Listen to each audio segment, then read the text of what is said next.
Muito bem, eu vou falar de fotografia documental, e fotografia documental, a primeira coisa que a gente precisa conceituar. É muito difícil a gente falar de algo, começar a falar de algo, sem estabelecer um conceito.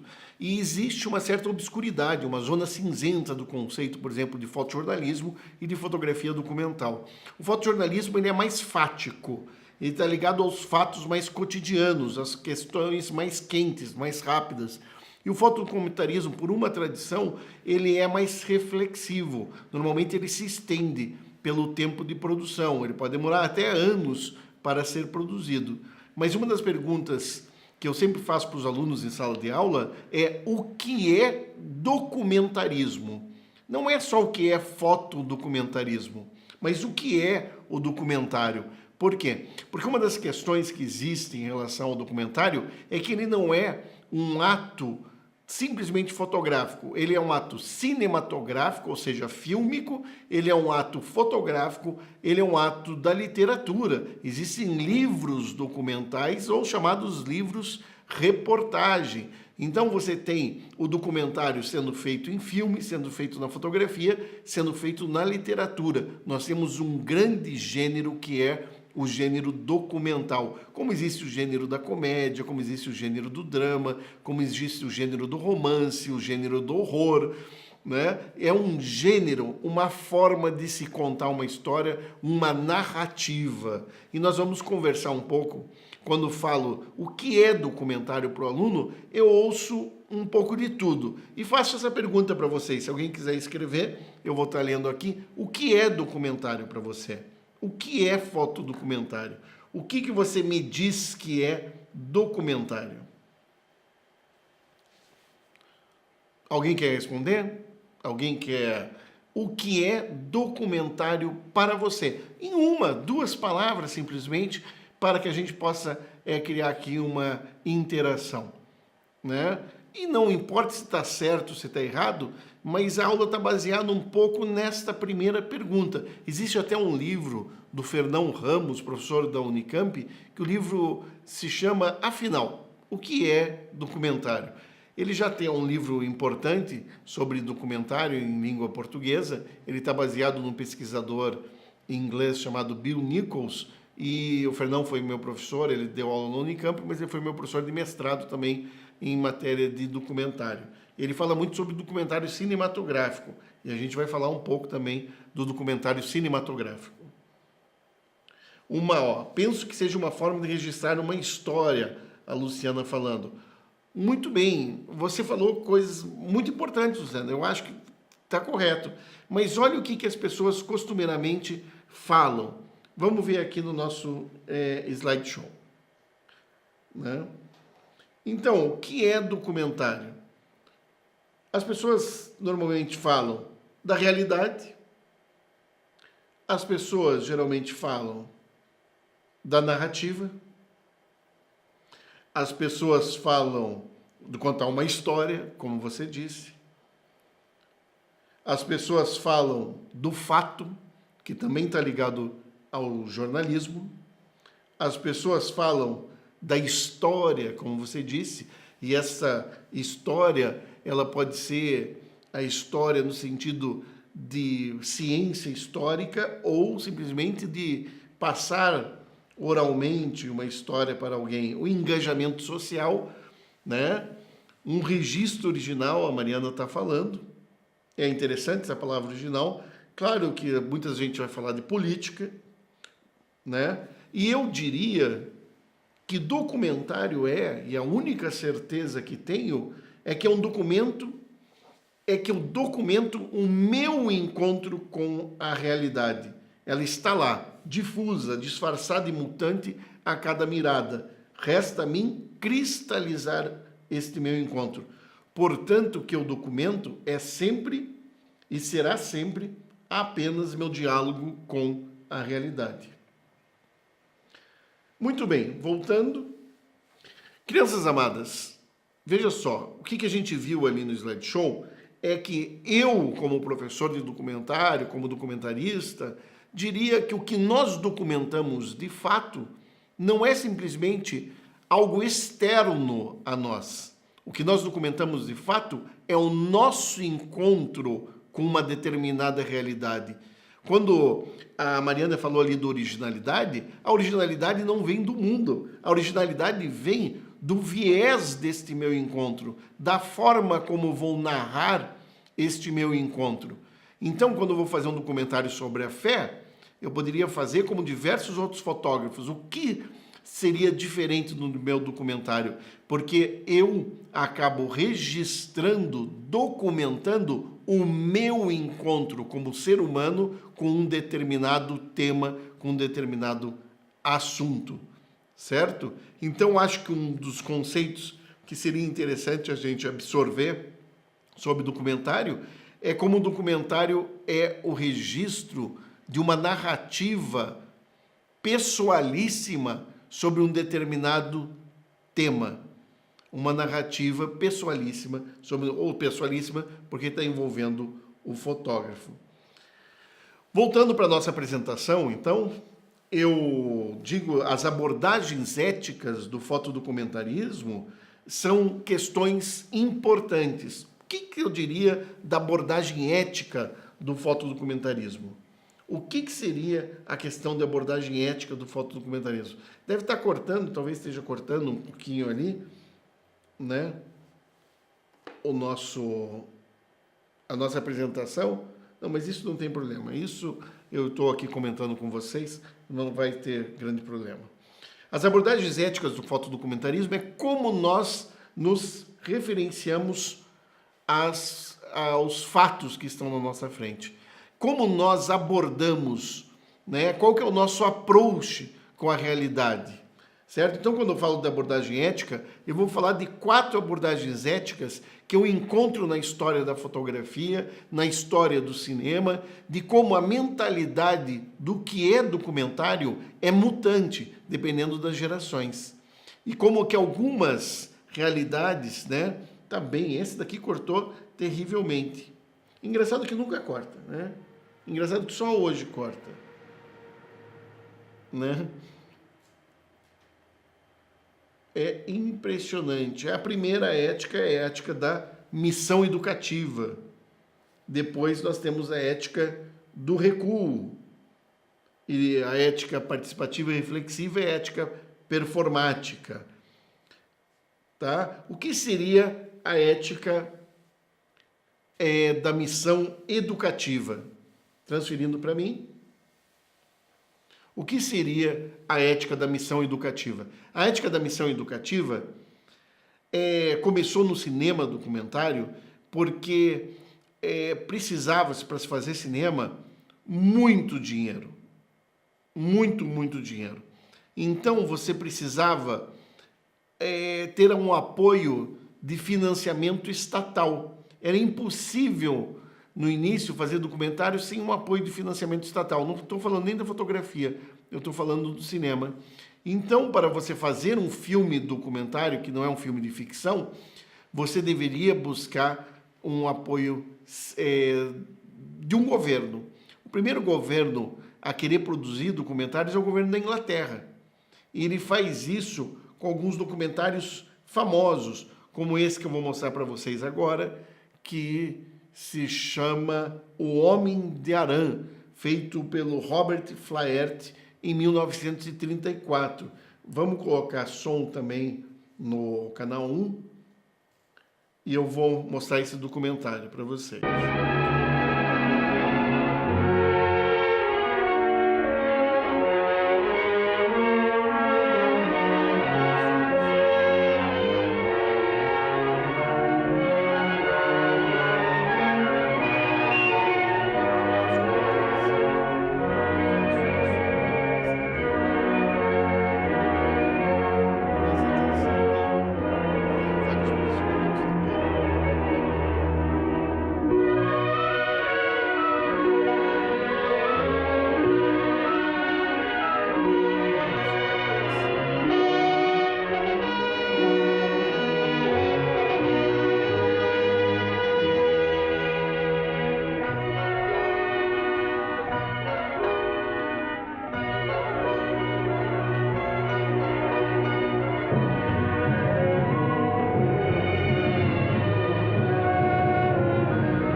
Vocês estavam vendo ali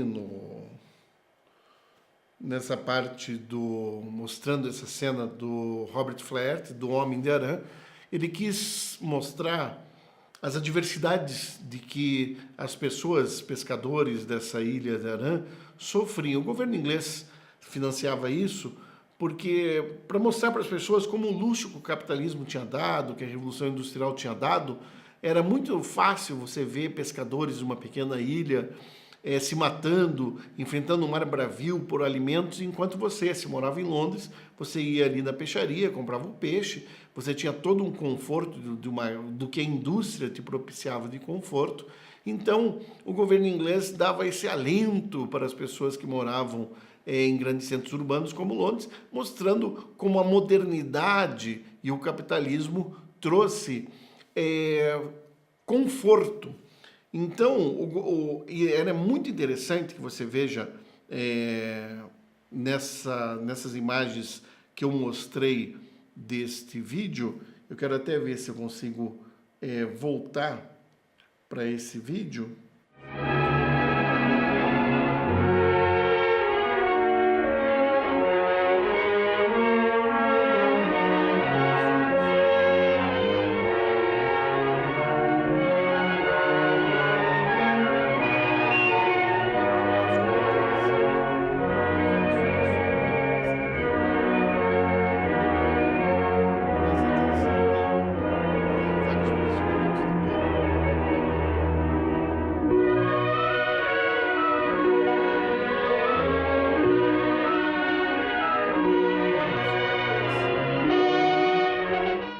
Eu quero que vocês observem que tinha vários posicionamentos de câmera. Ele reuniu uma pessoa para fazer o pescador, ele reuniu uma senhora para fazer a esposa do pescador, ele reuniu alguém para fazer o filho do pescador. Essas pessoas não faziam um núcleo familiar. O mais interessante é que são todas pessoas da ilha, mas fazendo papéis que não eram papéis exatamente os seus papéis sociais na ilha. Aquela pessoa não era casada com aquele pescador. O filho não era filho daquele casal. Eles remontaram. E aí veio um grande paradigma da questão da fotografia documental. Uso de atores. É possível fazer fotografia documental usando atores. Por exemplo, se eu quiser fazer um documentário sobre o John Lennon, eu não vou ressuscitar o John Lennon. Eu posso fazer o que nós chamamos de docudrama, contratar um ator para representar o John Lennon e fazer, sim, um documentário sobre o John Lennon através da atuação, através das artes cênicas. Né? Muitas vezes as pessoas têm preconceito, dizendo, não, se existe um ator, não é documentário. Muito pelo contrário, o que o Homem de Arã já mostra desde o início é que se existe um ator, os primeiros documentários, por uma questão até de mobilidade de câmera, as câmeras eram muito pesadas, não tinha como correr atrás das pessoas na ilha com câmeras com 70 quilos de equipamento. A música que vocês ouviram no filme, não existe uma captura, não foi feita para o filme, isso é posto depois, porque não havia áudio na captura naquele determinado momento.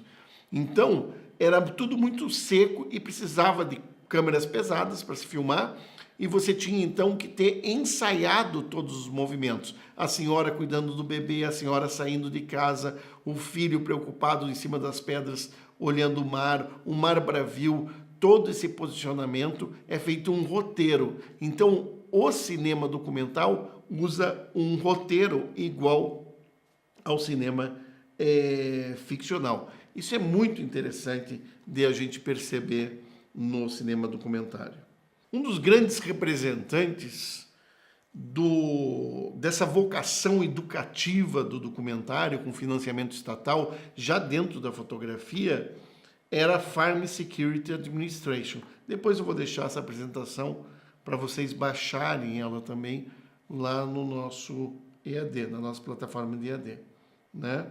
O que acontecia na Farm era um serviço do governo, da Secretaria de Agricultura do governo americano, na era Roosevelt, por causa da depressão nos Estados Unidos, a grande depressão dos anos 30. Em 1929, nós quebramos a Bolsa de Nova York, e existe um problema sério, que as pessoas perdem as terras para os bancos acabam falindo, porque banco não quer terra, banco quer dinheiro, e o banco vai vender a terra, não existe comprador, existe um enxugamento de liquidez nos Estados Unidos muito grande, e o que acaba acontecendo nisso é que você tem um momento de miséria absoluta nos Estados Unidos, também causado por uma ruptura da Guerra de Secessão, que você tem um Estados Unidos sulista ainda muito baseado no trabalho agrário, saindo da escravatura, que foi um dos motivos da Guerra de Secessão, e não se adaptando ao trabalho remunerado, e um norte que já está super adaptado ao trabalho remunerado, no norte dos Estados Unidos, o nordeste americano principalmente, estou falando ali do centro nervoso industrial dos Estados Unidos, que está super acostumado ao trabalho remunerado e à Revolução Industrial. Então ainda é um caso de briga da Revolução Industrial e de um sul agrário americano. Esta quebra dos Estados Unidos acaba mostrando para o governo central, ou seja, para a presidência da República, representado ali naquela época pelo Roosevelt, que era importante criar um pacto nacional de recuperação. Então, para que esse pacto fosse financiado pelo Nordeste rico dos Estados Unidos, ele acaba contratando, junto da Secretaria de Agricultura do governo americano, fotógrafos para comporem um conjunto de fotógrafos que acaba sendo conhecido pela sigla de FARM, a Farm Security Administration, que é o Serviço de Secretaria da Agricultura dos Estados Unidos. Entre esses fotógrafos, nós temos, por exemplo, Walker Evans. Walker Evans, que tem fotos belíssimas dessa época dos Estados Unidos, estamos falando dos anos 30, onde a vocação da farm era, ou não só vocação, mas importantíssimo para a farm, era mostrar a chamada pobreza abjeta. Ou seja, os Estados Unidos as pessoas estavam na fila do sopão. Olha essa foto, que foto forte, né? O sul agrário é completamente destruído, as pessoas sem recursos, um momento onde elas perderam as terras e foram acabar morando muitas vezes dentro de seus carros. Então nós temos ali o carro, sempre está representado muito na fotografia da farm, porque você tem... as pessoas não tinham hipotecado os carros, mas tinham hipotecado as terras. Então acaba de que as terras foram perdidas para os bancos e as pessoas acabavam morando nos carros. Essas são pessoas trabalhando na indústria de carvão para financiar, né, a siderurgia no norte do país. Essa foto é impressionante, né? É uma foto, não sei como que está entrando ali para vocês, mas é uma foto frontal, como Walker Evans, né? W-A-L-K-E-R-E-V-A-N-S. Walker Evans fotografava muito perpendicular ao objeto, direto, né? E câmeras de grande formato, não é uma câmera pequena, é uma câmera de grande formato. Nós estamos falando aqui em fotografia de chapa, certo? Ou seja, fotografia que demora para ser tirada. Muitos flagrantes em transporte público. Olhe esta imagem da fila do sopão. Esta imagem impressionante da fila do sopão, certo? A maioria de negros, né? Porque quando você sai do movimento da questão da escravatura, você precisa readequar, por isso que existem políticas de cotas até hoje no nosso país, porque precisa, na verdade, você tira o negro de uma situação, mas o coloca no mercado de trabalho que não dá a ele uma aprendizagem sobre o trabalho, educação. A gente tem que lembrar que até os anos 50, 60 nos Estados Unidos, principalmente nos anos 50, ainda era proibido negros em universidades do Alabama, né? Existe um caso muito significativo dos 3 primeiros negros a estudar na Universidade de Little Rock, no Alabama, e que é um momento de luta pelos direitos civis nos Estados Unidos, muito bem representado por diversos fotógrafos documentais americanos, em que os negros carregavam cartazes I am a man, né? Então, são imagens fortes, né? Imagens de pessoas que estão buscando uma sobrevivência apesar das condições inóspitas. Para vocês terem uma ideia, os Estados Unidos, ele devia dinheiro ao Brasil nessa época. Esse é o cúmulo da pobreza, né? Dever dinheiro ao Brasil é o cúmulo da pobreza, né? Esse dinheiro só foi pago depois com a Companhia Siderúrgica Nacional, que os Estados Unidos dá em pagamento para o Brasil, permite essa construção. Getúlio Vargas consegue construir essa Companhia Siderúrgica Nacional, importante para o desenvolvimento da siderurgia brasileira e das indústrias brasileiras, pelo apoio que o Brasil dá também na Segunda Guerra Mundial. E olha que quase que Vargas entra para o lado errado da história. Dorothea Lange. Dorothea Lange, tá? É a principal fotógrafa mulher da história da fotografia. Essa foto que vocês estão vendo é maravilhosa. Olha que foto bonita dessa criança, né? A mãe em segundo plano e a criança aqui encostada no arame farpado. Existe uma coisa interessante, que é o vestido florido, que que está desgastado e é metafórico, porque você dá à sua filha um vestido florido porque é no cultivar a vaidade, a beleza, etc. Mas quando essa criança tem um olhar cabisbaixo, o vestido sujo, e ela se apoia sobre o arame farpado, existe uma certa metáfora de um certo abandono social desses agricultores, né? Adoro essa imagem agora, porque é a imagem de uma senhora no primeiro plano e a criança atrás quase que num mimetismo, né? Numa representação muito próxima da pose da senhora nesse primeiro plano. Muito bem, nós temos diversas imagens dessa época que marcam também os movimentos migratórios americanos. Nós temos aqui a questão dos japoneses, das colônias japoneses recém-chegadas, muitas aos Estados Unidos, e que sofrem grande preconceito nessa época. Um dos fotógrafos a documentar, principalmente quando se começa a Segunda Guerra Mundial, as colônias japonesas, o isolamento dos japoneses em campos de concentração dos Estados Unidos.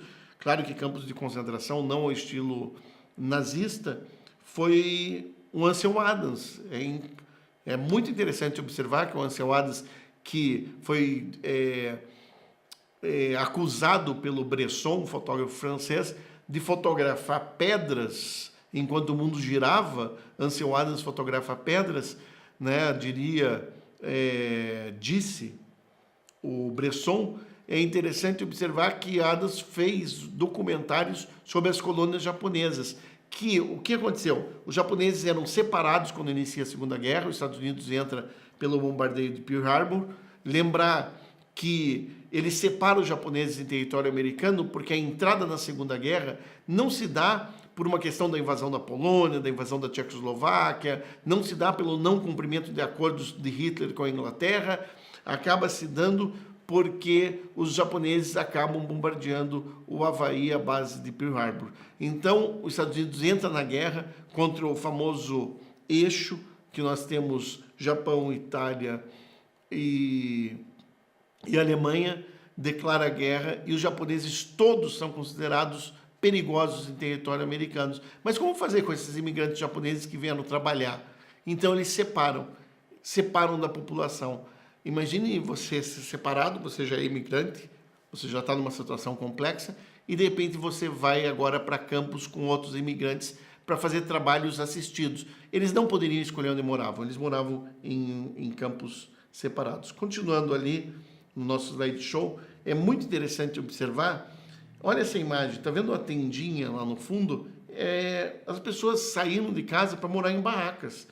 A Farm Security Administration, tive o prazer de ver uma exposição deles 2 vezes, esse material, um em Curitiba, na Bienal Internacional de Fotografia, e outra vez eu vi na biblioteca de Nova York, uma exposição deles. Né? Uma exposição grande, esbarrei com uma exposição deles lá. Nós temos diversas imagens, então, mostrando essa pobreza. Essa imagem é interessante porque poderia ser o que nós brincamos aqui no Paraná, os batateiros ali indo para Lapa, de contenda. Né? A mesma roupa, o mesmo estilo, poderia ser uma foto tirada nos anos 60, 70, aqui no Paraná. Mas é dos anos 30, anos 40 nos Estados Unidos. Né?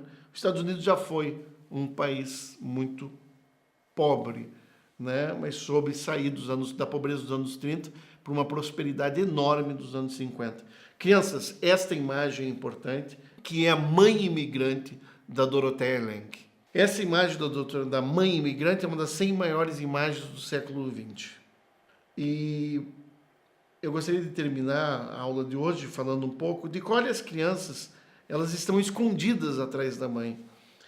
E a Dorothea Lange, ela sai um pouco dessa chamada ética da missão educativa com financiamento do Estado e buscar educar o povo dos Estados Unidos sobre a pobreza abjeta que vivem as pessoas no sul do país e a complicação do sistema agrário americano, financiado pelo governo Roosevelt. Ela sai um pouco dessa ética e passa para a segunda ética, que é a ética do recuo. E a ética do recuo quase que se inaugura numa frase da Dorothea Lange que ela fala: eu não toco, eu não mexo, eu não faço arranjos, eu não perturbo o que eu fotografo. Mas olha essas crianças, gente. Cá entre nós, elas não estão com cara de crianças que foram encontradas, você encontrou com a mãe dentro do elevador e que daí elas correm para as pernas da mãe, tentam se esconder na mãe. Elas estão com vergonha. Elas estão com vergonha de quem? Quem é o sujeito alheio a essa situação? O sujeito alheio a essa situação, é claro, é a fotógrafa, a própria Dorothea Lange. Ou seja, a pessoa que diz que não perturba, não faz arranjos, é a pessoa que na sua maior foto, na sua fotografia mais conhecida, deixa cristalizado ali, numa leitura corporal que nós podemos fazer das crianças, deixa cristalizado de que perturbou a cena. Isso é bom, isso é ruim? Eu não digo que isso é bom, que é ruim, mas eu digo que existe na segunda ética a nós estudarmos, e uma ética muito importante, que é a ética do recuo, existe uma falsa ideia de cientificismo do documentário. Ou seja, de que você pode fotografar em recuo, sem perturbar. Você foi parido, você está no mundo, você chega com uma câmera fotográfica de grande formato na frente das pessoas, obviamente que você vai... obviamente que você vai perturbar. Vamos mostrar o slideshow, quero mostrar uma coisinha para vocês. Talvez eu precise editar aqui na frente de vocês. A mãe imigrante, mas olha a situação. Ela está numa tenda no carro. Então a Dorothea tira outras fotos antes de tirar essa foto, né? Então eu posso... Olha só essa foto aqui, gente. Né? Ou essa outra imagem aqui. Você vê que antes da imagem que nós todos conhecemos, que é essa imagem da mãe imigrante com as duas crianças, ela vai chegando e vai fazendo imagens, as crianças vão se envergonhando, até que chega nessa imagem conhecida por toda a imprensa, por todo mundo, pelos historiadores da fotografia, que é essa imagem da mãe imigrante com as três crianças, uma no colo e as duas escondidas. Então, existe a chamada ética do recuo. A ética do recuo busca algo que é de uma impossibilidade científica. Ela busca estar escondido, como se fosse, como o cinema americano diz, a mosca na parede, em que eu vejo tudo e documento tudo sem que eu perturbe em nada. Então se torna quase que uma ciência o documentário, porque as pessoas se revelam mesmo o que são, se não percebem que eu estou olhando para elas. A questão é que o documentário é o olhar para elas. O documentário é o encontro do seu olhar, do seu repertório, do seu saber, com o olhar delas, e sempre existe uma certa mise-en-scène, uma certa teatralização, seja na vida sem câmeras, nos jogos sociais. Eu entro aqui na mise-en-scène de professor, falo como professor, ajo como professor, e vocês têm um acordo tácito comigo, agem como aluno, pensam como aluno, reagem como aluno, e isto é verdade ou é mentira? São os nossos acordos sociais. Vocês não são comigo o que são como irmãos, como esposas, como filhas, como filhos, como pais e como mães. Vocês são para mim como alunos. É a nossa escolha de representação social. Então, quando a gente acha que vai estar olhando as pessoas e vendo a verdade, esqueça. Documentário nada tem a ver com verdade. A verdade quem busca é a religião. E a verdade na religião é dogmática. No documentário não pode ser. Então, ou você aceita verdades religiosas, a verdade dogmática da religião, ou você busca entender que a sua experiência documental no mundo, o seu registro de temas do mundo, como foi esses que nós vimos até o momento, e nós vamos nos aprofundar em outras aulas, é simplesmente um encontro que você tem com a história das pessoas. E você consegue observar melhor essa história das pessoas quanto mais repertório você tem.